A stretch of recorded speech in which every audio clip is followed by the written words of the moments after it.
Hey everyone, and welcome to what might be a reasonably controversial video today, and that's because it's about luminosity masks in PhotoLab. So why would that be controversial? What's the backstory here? DxO has got a piece of software called Film Pack. In 2023, they did an update to Film Pack, and one of the sort of key features that was updated was they introduced luminosity masks. Prior to that, there was no way to do any kind of local adjustment within Film Pack, and now they're introducing this way to do local adjustments inside Film Pack. So why is that an issue? Well, there's a relationship between PhotoLab and Film Pack, and if you own PhotoLab and Film Pack, then you can get all of the Film Pack features straight inside of PhotoLab. So it is possible to get those luminosity masks inside of PhotoLab if you own Film Pack. And for those people that didn't own Film Pack, they had a little icon there that told them every time they logged in that you don't get the luminosity masks. So I think that that probably put a little salt in the wound as well. But there seemed to be, from what I saw, an impression that people didn't think they should have to pay extra for that particular feature. They thought that particular feature didn't belong in Film Pack, it belonged in PhotoLab, and that they didn't want to have to buy Film Pack in order to get that feature. So what's my opinion on all this? Well, I did think about jabbering on for 3 to 5 minutes about this and that and my various pontifications, but I don't actually think that's helpful. So what I am going to do is jump straight forward to the solution. So hopefully I've got your attention now. Yes, in fact, there are luminosity masks built into the basic functionality of PhotoLab. So let's jump on over to the computer and I will show you how those work and how you can apply them. Before I dive into my solution, let me just quickly show you the tool that was introduced as a part of Film Pack so that we know what it is we're trying to emulate in a way. So I've just clicked it here and I'm going to come down and click an area on the image, and that's going to sort of set a base luminance starting point for me. And if I come over to here, I can see that I've got my selection, which is between these two posts, and then my feather is between the here and here and here and here. So I can do things such as click on the 5 here to narrow that down a little bit. I can do things such as bring my feather in on the other side, or take it way out on the other side. So it, whatever. You kind of have good flexibility there. You can shift it to the side here. You can shift it to the side here. Lots of flexibility on this tool. So let's have a peek. Can we replicate that same basic functionality in another way? Let me go ahead and delete this one. The way we're going to do them is with U-point technology, or the bit that's under the hood of control points and control lines. So if I grab a control point, for example, and again, once I've grabbed the tool, I need to now point it at something. So I will point it at middle gray again. And I get a very general sort of selection going on here. And let me just quickly show you what's happening with that. So we have some parameters. If I just come to the right here, we've got Chroma, Luma, and for control points, you also have diffusion. I'm not really going to be messing with diffusion much. It's basically how the edges feather out. So if I do that, you see it gets a little bit of a less feather. So, but I'll be leaving that. So Chroma, this is essentially a black and white image. I'm just going to do that, get that out of the way. It should make no difference. And what we are left with is Luma. Let's take a look at what this Luma slider is doing, because we are trying to recreate luminosity masks. So if I grab this and I move it all the way to the right, it's got a very narrow selection. If I bring it back a little bit, you can see that starting to edge some extra bits into the selection. It's expanding that out. And so this is about variation from the point that I've picked. When it's up at 100, I have very low variation. I don't know that I can say 0. I don't know what's under the hood, but very low variation. So everything needs to be really, really close to the luminance of the point that I picked. If I bring that down, it can be a little bit wider, so it's going to include a little bit more. Bring it down some more, it includes a bit more still. down here, it's all of the variation. So basically, in essence, it's more or less turned off in a way, because it's allowing maximum variation from the point that I've picked. So hopefully that makes sense. Now if I bring this up a bit again, let's say maybe somewhere around close to 75, one of the things I could do with luminosity masks was to apply a feather to either side, to the left or the right. And we do have some ability to do something similar. Obviously we can't feather it exactly like this, but if I take another control point and I hold Alt and I click on that, for example, it does essentially feather that selection, or in this case, take away the feather from that side. So hopefully that is making sense. Let me jump over to the red image. I can see I've got a leftover mask from when I was trying things out earlier. I'll just go ahead and delete that for now.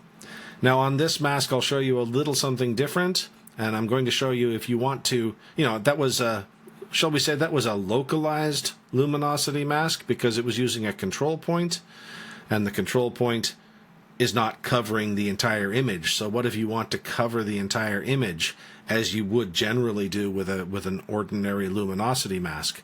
Well, we can use the control line for that.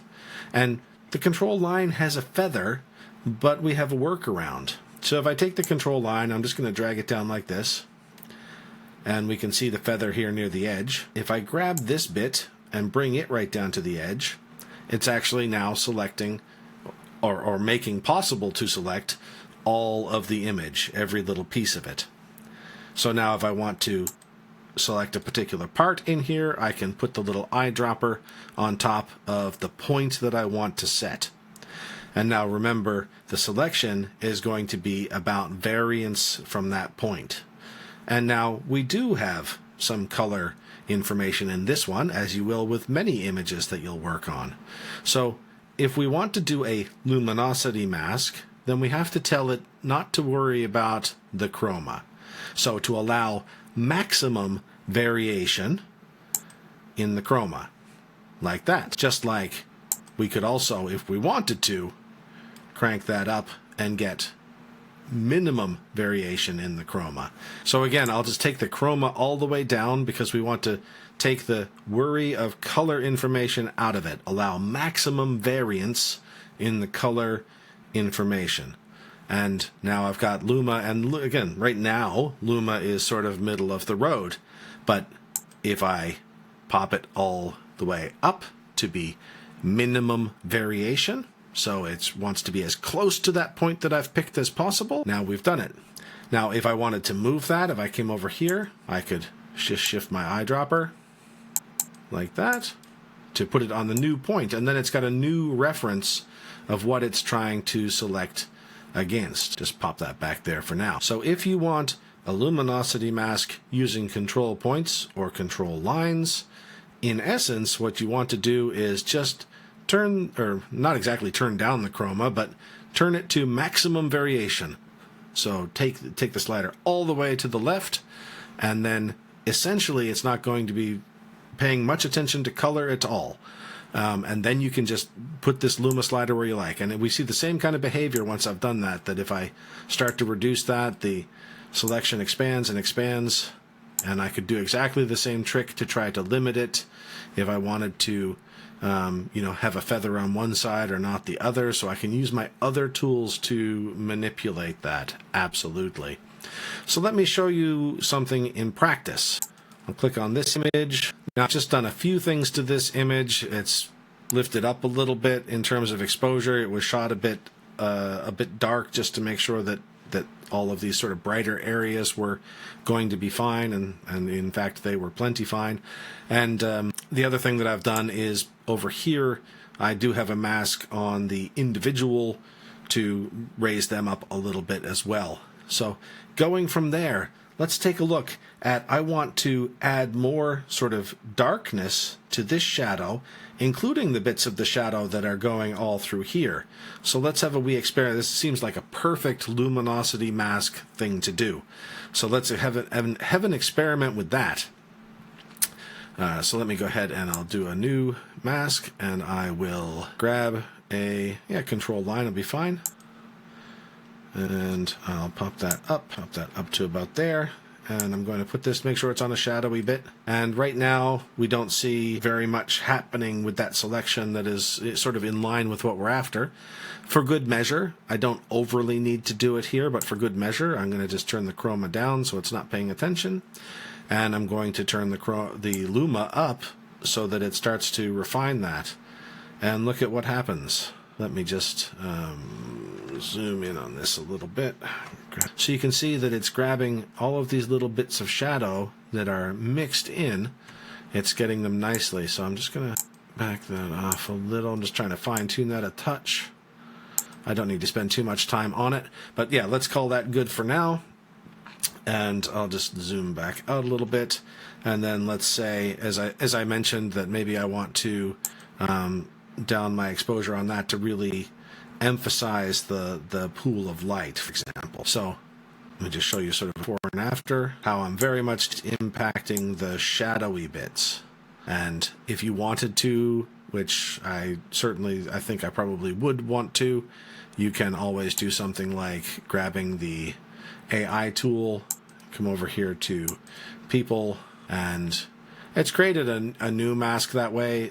The way that I did it was possibly not the smoothest way to do it, but I guess I did it anyway that way because I thought it would be interesting to show you this, that I can now drag that down into the mask 5 space. So if you ever do that, just keep in mind that those are draggable.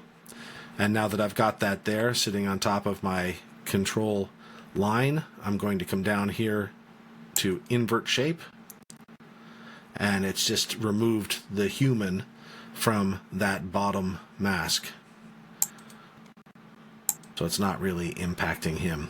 So that is a perfect example of using this as a luminosity mask.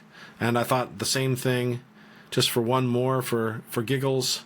If I look at bringing this in from the top, you can see how quickly it gets all of this ironwork, because my my little eyedropper just happened to fall on a piece of that.